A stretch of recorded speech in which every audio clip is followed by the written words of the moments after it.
रामायण के काल में एक ऐसा योद्धा था जिससे स्वयं पवन पुत्र हनुमान जी भी हारे थे। आखिर कौन था वो महावीर जिसने बजरंगबली को हराया था?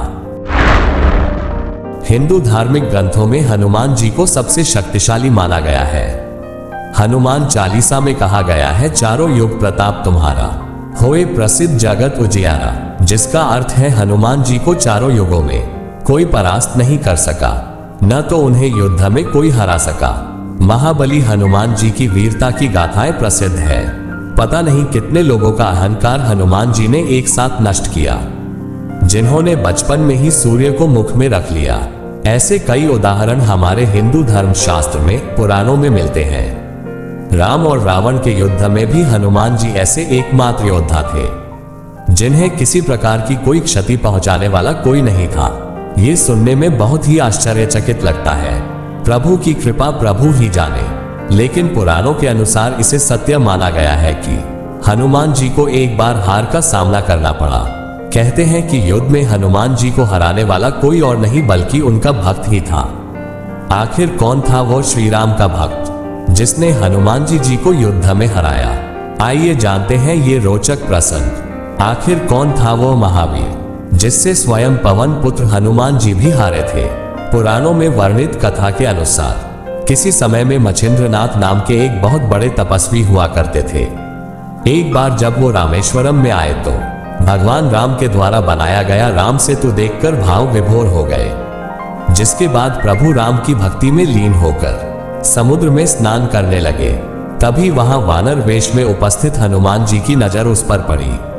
वे जानते थे कि मच्छिंद्रनाथ बहुत बड़े तपस्वी हैं, फिर भी उन्होंने मच्छिंद्रनाथ की परीक्षा लेनी चाहिए। इसलिए हनुमान जी ने अपनी लीला आरंभ की, जिससे वहां चारों ओर वर्षा होने लगी। ऐसे में वानर रूपी हनुमान बारिश से बचने के लिए एक पहाड़ पर वार कर गुफा बनाने का झूठ नाटक करने लगे। इसके पीछे उनका उद्देश्य था कि मच्छिंद्रनाथ का ध्यान टूटे और उनकी नजर उन पर पड़े। कुछ ही समय के बाद उनकी नजर उस वानर पर पड़ी और उन्होंने कहा कि ये वानर, तुम ऐसी मूर्खता क्यों कर रहे हो? प्यास लगने के वक्त कुआं नहीं खोदा जाता है। इससे पहले ही तुम्हें अपने रहने का सुरक्षित स्थान खोजना चाहिए था। ये सुनकर वानर रूपी हनुमान ने मच्छिंद्रनाथ से पूछा कि आप कौन हैं? जिस पर मच्छिंद्रनाथ ने अपने बारे में बताया कि मैं एक सिद्ध योगी हूं और मुझे मंत्र शक्ति प्राप्त है। इसे सुनकर वानर रूपी हनुमान ने कहा कि वैसे तो श्री राम और महाबली हनुमान से श्रेष्ठ योद्धा इस संसार में कोई नहीं है, लेकिन कुछ समय उनकी सेवा करने के कारण उन्होंने प्रसन्न होकर अपनी शक्ति का कुछ हिस्सा मुझे भी दिया है। यदि आपके पास इतनी शक्ति है और आप पहुंचे हुए सिद्ध योगी हैं तो युद्ध में मुझे हराकर दिखाएं, तभी मैं आपके तपोबल को सार्थक मानूंगा। इतना सुनकर मच्छिंद्रनाथ और हनुमान रूपी वानर में युद्ध की शुरुआत हो गई। युद्ध करते समय हनुमान जी की कोई शक्ति काम नहीं कर रही थी, सब खत्म होते दिखाई दे रही थी। हनुमान जी को बड़ा आश्चर्य हुआ कि यह कैसे हो रहा है। आज तक मुझे कोई भी परास्त नहीं कर सका और एक योगी जिससे लगता है कि आज मैं परास्त हो जाऊंगा। जिसके बाद हनुमान जी की सारी शक्ति खत्म हो गई।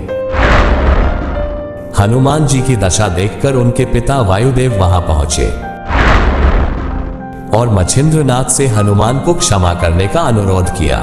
कहते हैं कि इस युद्ध के अंत में हनुमान की हार हुई थी, क्योंकि मच्छिंद्रनाथ जी मुख पर सिर्फ श्री राम का नाम था, जिस वजह से हनुमान जी उन्हें किस प्रकार हरा सकते थे।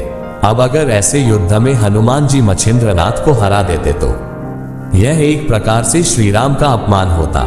इसलिए हनुमान जी इस युद्ध में स्वयं ही हार गए। तो दोस्तों, क्या आपको लगता है कि मच्छिंद्रनाथ सचमुच में बहुत शक्तिशाली थे? तो ये बिल्कुल सही बात है, वो एक सिद्धि योगी थे। इससे ये पता चलता है कि हमारे हनुमान जी अपने श्री राम का अपमान ना हो इसलिए उस युद्ध में हार गए। अब तक ऐसा कोई पैदा नहीं हुआ जो हनुमान जी से बलवान हो। वे अमर है, उनके जैसा इस दुनिया में नहीं कोई था और ना ही होगा। रामायण काल का वो एकमात्र योद्धा था जिसमें हनुमान जी केवल उस योद्धा से हारे थे। ये था आज की पौराणिक ज्ञान। अगर आपको ये वीडियो पसंद आया तो और भी ऐसे भक्ति और ज्ञान संबंधी वीडियो देखने के लिए हमारे चैनल को सब्सक्राइब करें और अपने दोस्तों से जरूर शेयर करें।